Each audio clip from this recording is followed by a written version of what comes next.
Welcome to the Story of Money by Ash Stewart. Episode 019.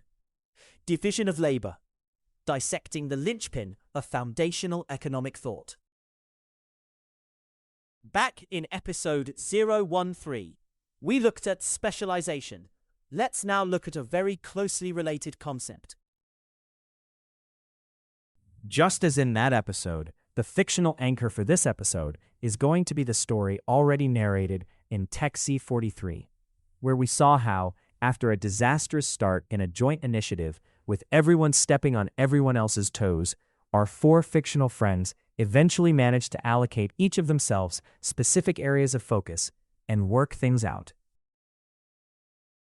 The coordinates of cooperation. What they do can explained either as specialization or division of labor. In fact, it's kind of both. It's the division of labor that allows for specialization to take place. And in the specialization episode, we correspondingly focused on some of the more human elements of the phenomenon, given that specifically relates to one's role, identity, etc. Here, let's look at a few other parameters. We can, in fact, look at division of labor as related to process more than the people per se. It's the overall system of coordination, cooperation, and indeed, specialization. There are thus the questions of how the overall set of activities is broken up into discrete parts, each of which can be handled separately from the others, but in tandem, whether simultaneously or in sequence. Beyond this, there's the question of how the cooperation is ensured or enforced.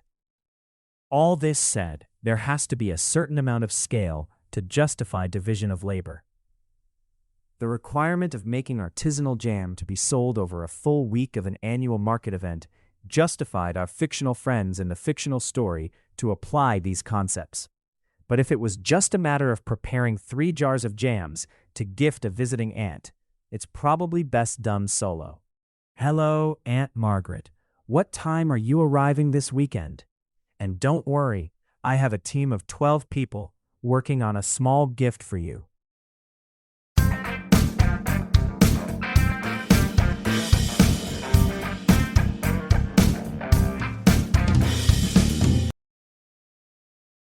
Pinning it down. The classic example of division of labor in economics literature is the famous one provided by Adam Smith in his landmark work on the subject, The Pin Factory. He contrasts a solitary worker with a specialized team of 10 workers. Having broken down the overall task of making a pin into 18 subtasks, such as drawing the wire, straightening it, cutting it, making it pointy on one end, adding a head on the other, and so on. The contrast Smith draws is the sole worker's handful, about 20 pins a day, to the 10-worker teams around 48,000 pins in a day.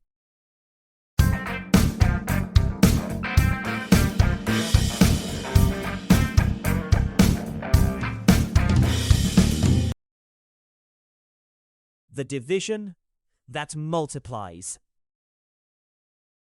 That's roughly 4,800 per worker, where applying division of labor has yielded an improvement of 2,400x. We can appreciate some of the factors that make any such improvement possible. Apart from allowing each worker to become more dexterous in their task at focus and avoiding the costs of code switching both by way of cognitive load and the time lost in the transitions, this division of labor and the intense focus can facilitate the discovery of better techniques or even newer labor-saving tools, as Smith outlines. This way, as we delegate more and more of these subtasks to technology, new tools built specifically to handle them, we save ourselves of the drudge. So paradoxically, division of labor itself might be helping us rid ourselves of the monotony of division of labor. There are other advantages too.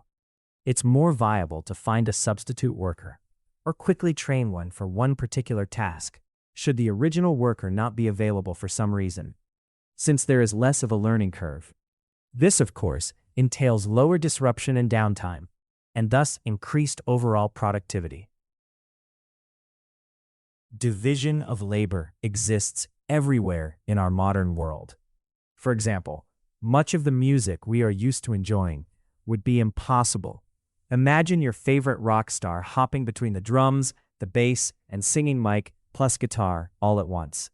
Imagine how much more time and effort it would take to make the movies, fabricate the machines, build the buildings we are all used to seeing around us, if at all. In fact, in the modern world, even the simplest device is the result of extensive division of labor. As the author Matt Ridley has said, nobody, no single individual, knows how to make a computer mouse.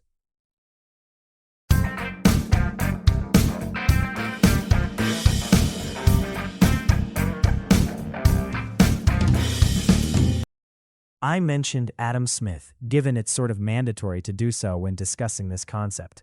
But I haven't introduced him in the series yet, the father of economics in a series relating to economics. I had originally planned to introduce the topic of division of labor alongside Adam Smith in the same episode. But then, that wouldn't be division of labor, would it? So yes, we shall next meet the man himself. Buckle up.